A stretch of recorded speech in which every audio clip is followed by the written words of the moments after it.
Hello everyone, welcome back.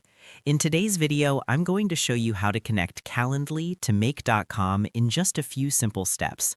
Whether you're automating your appointments or streamlining your workflow, this integration can save you a lot of time and make your scheduling process much more efficient.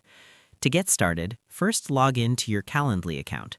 This is important because you'll need access to your existing settings and event types. If you're not logged in yet, go ahead and sign in now. Next, open Make.com in your browser. If you don't already have an account, create one and log in.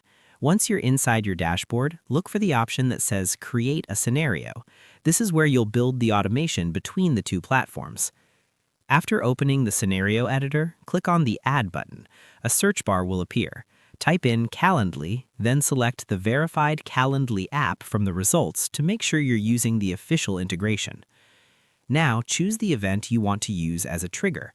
For example, you might select when an invitee is created or when an event is canceled. A new setup window will open. Click on Create a webhook, then proceed to create a connection. You'll be prompted to connect your Calendly account. Follow the on-screen instructions to authenticate and grant access.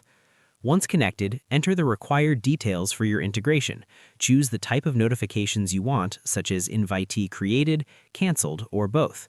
You may also need to enter your organization and user URI, so Make.com can access the correct data.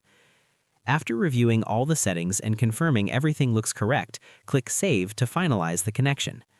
And that's it. You've successfully connected Calendly to Make.com.